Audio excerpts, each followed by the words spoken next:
Somewhere on a frozen steppe, something enormous moves through the half-light.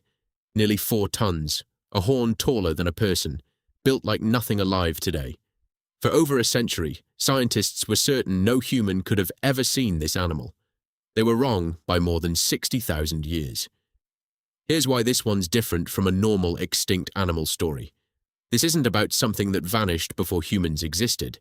This is about an animal confidently declared extinct hundreds of thousands of years too early, and the correction, when it finally came in 2018, rewrote what we thought we knew about who our ancestors actually shared the world with. So today, what was the rarest animal ancient humans ever crossed paths with? We're going through the giant rhino nicknamed the Siberian unicorn, how scientists got its extinction date wrong by tens of thousands of years, why it was already incredibly rare even before it disappeared, and the one piece of disputed cave art that might, or might not, be the only picture of it we'll ever have. Here's some scale most people don't know. Rhinos today are down to just 5 surviving species, all of them endangered. But across the deep past, paleontologists have identified roughly 250 different rhinoceros species that once existed. Most went extinct so long ago that no human ever had a chance of seeing them. One of the last exceptions to that rule almost didn't make the list at all. Meet Elasmotherium sibiricum. Nearly 4 tons, more than twice the weight of a modern white rhino, around 15 feet long, covered in shaggy hair for the cold steppe climate, and topped with the largest horn of any rhinoceros species ever known, living or extinct. For over 100 years, the accepted story was simple. This animal died out somewhere between 100,000 and 200,000 years ago, long before modern humans or Neanderthals ever set foot in its territory. Case closed. Nothing to see here. Then, in 2018, a research team led by Pavel Kosintsev, working with Professor Adrian Lister at London's Natural History Museum, did something nobody had properly done before. They radiocarbon dated the fossils directly, instead of relying on older estimates. They tested 23 separate specimens. Every single one came back far younger than expected. The result, Elasmotherium sibiricum, was still alive at least 39,000 years ago, and quite possibly as recently as 35,000 years ago. That's not a small correction.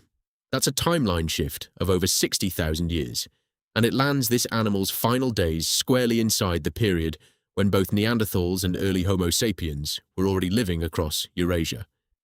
Think about what that actually means. For over a century, this was treated as a creature from a completely different chapter of Earth's history, something that belonged to a world before us. Instead, it turns out to have been quietly surviving, right up until Ice Age humans and Neanderthals were sharing the same continent. It's less like discovering a new extinct species, and more like finding out a species you thought went extinct in the age of dinosaurs was actually still around during the Roman Empire. But here's where rare gets a second meaning in this story. Even during its final tens of thousands of years, Professor Lister and his team believe Elasmotherium was already unusual for how uncommon it likely was. It had a restricted geographical range, mostly the dry grassland belt running from southwestern Russia and Ukraine through Kazakhstan into Siberia. Like modern rhinos, it was probably solitary and spread out rather than living in herds, which naturally keeps population density low. Large body size in general tends to come with a slower reproductive rate. Fewer offspring, more spread out over a lifetime. Put all of that together, and you get an animal that may have been rare in the ecological sense, long before it became rare in the extinction sense. So, what finally ended it? Researchers analyzed stable isotopes preserved in the fossils and found Elasmotherium had an extremely specialized diet. Tough, dry steppe grasses, and apparently not much else. As Ice Age climate shifts altered, which plants were available across its range, that pickiness became a fatal weakness. Compare that to its cousin, the woolly rhinoceros, which had a far more flexible diet and survived roughly another 20,000 years in the same general region. Same family, same era, same continent. The only real difference was how willing each animal was to eat something new when the old options disappeared.